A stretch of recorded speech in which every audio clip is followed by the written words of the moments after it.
Dia nasi padang paling murah sekali RPG. Korang tengok ni, 4 lauk ni RM10 je, Mat. Ni dia nasi padang paling murah sekali dekat RPG.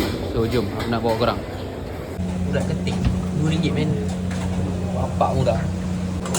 Kuah dia. Banyak gila lauk dia. Ni ada gulai nangka.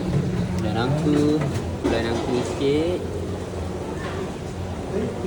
Ayam belado. Lepas tu terung belado ada. Lepas tu yang atas ni semua yang goreng-goreng lah. Kalau korang tengok korang nak ikan goreng ada, telur goreng ada, bergedil ada, ayam goreng pun ada. Yang ni rendang daging. So, nak ambil yang bergedil.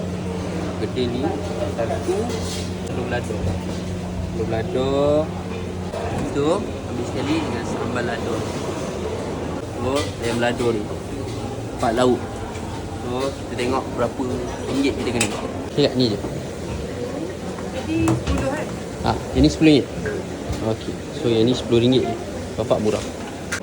Aku ada ambil bergedil. Lepas tu telur belado. Urat keting kat sini RM2 je, Mat. Lepas tu dengan ayam belado lah.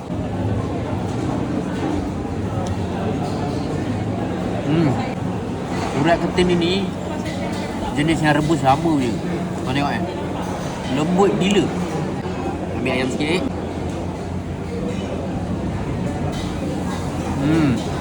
Kuah gulai nangka dia tu berasa, Mat. Telur belado.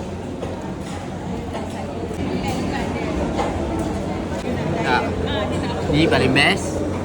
Aku pergi tambah sambal dengan kuah free. Korang tak payah bayar duit pun. So kalau korang nak, korang kena datang sini. Apa pun, dia hantar-hantar.